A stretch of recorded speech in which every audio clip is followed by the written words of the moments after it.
Hello, here we are, Poetry Challenge again. It's Friday. It's April the 15th. And today, I meant to share this yesterday because I was doing protest poetry. And I meant to share this great page of all the best protest poetries. And I forgot in my rush because I like to keep these quick. Your time is valuable, and I don't want to, you know. So, anyways.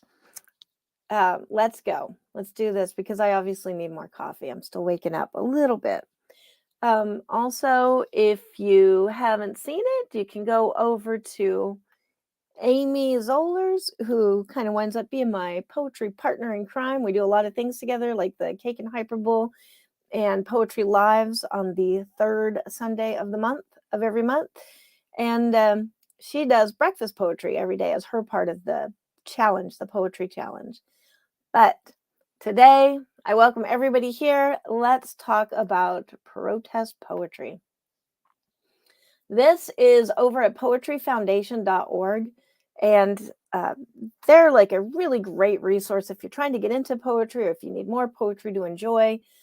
Love this organization. They send you, I think it's them that send you the daily poems.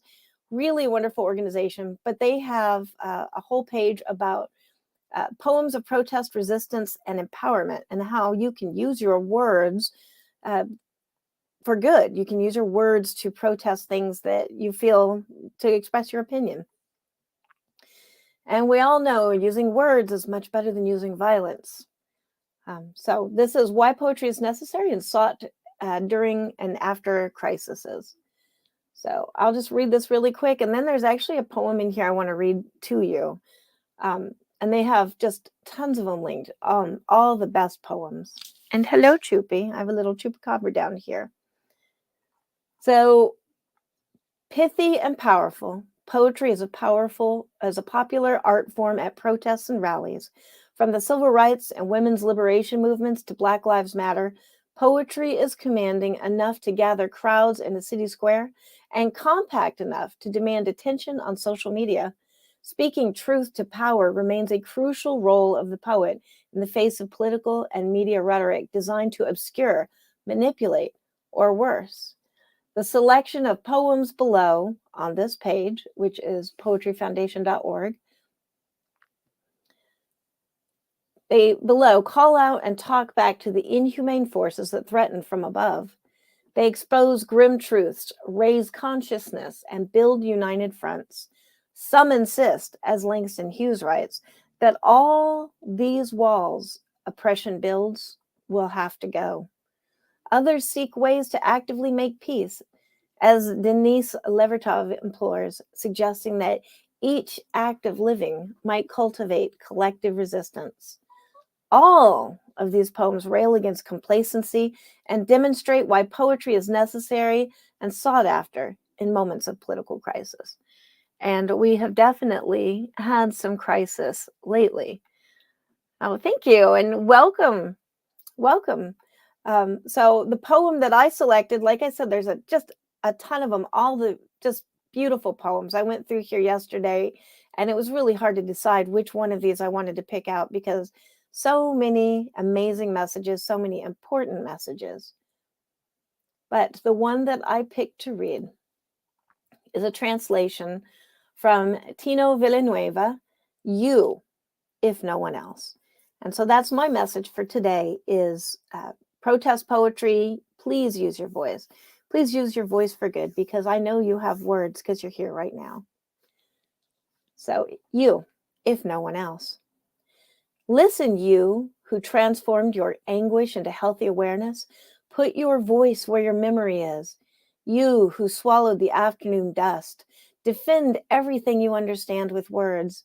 You, if no one else, will condemn with your tongue the erosion each disappointment brings.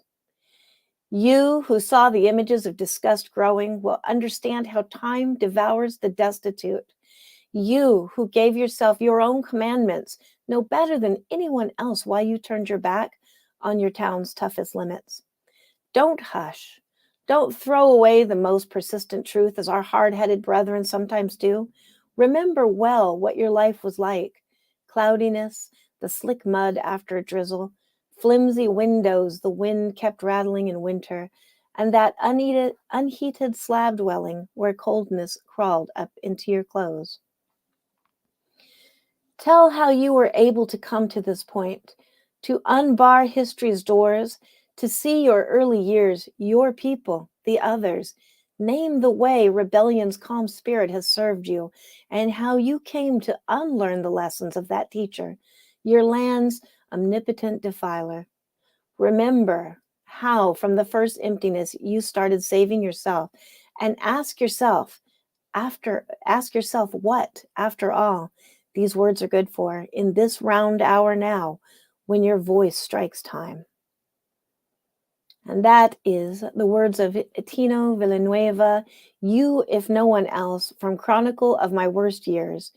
And that was printed by Triquarterly Books in 1994. This link should be in the description. I will double check to make sure that this page here, is in the description so that you can have access to these. Thank you so much for joining me today. Thank you, Chowdhury, for joining me. I hope that this has inspired you to go look up some of these protest poems. And when you feel angry and you feel helpless and you feel like there's nothing you can do, and there's a lot of that going around right now, remember, you can write about it. You have words and you can use your words, and words are the most powerful thing that you have. And I hope that that inspires you today to go write some protest poetry. Use your words. And if we all could use our words more, maybe we wouldn't have some of the violence that we have going on right now. So I hope this was a positive message, and I hope it cheers you up and does not do the opposite, because I do tend to have that opposite effect. I am a little bit morbid, but I am trying to be positive because there's already enough in the world of the other. So thank you very much, and I will be back tomorrow with more poetry.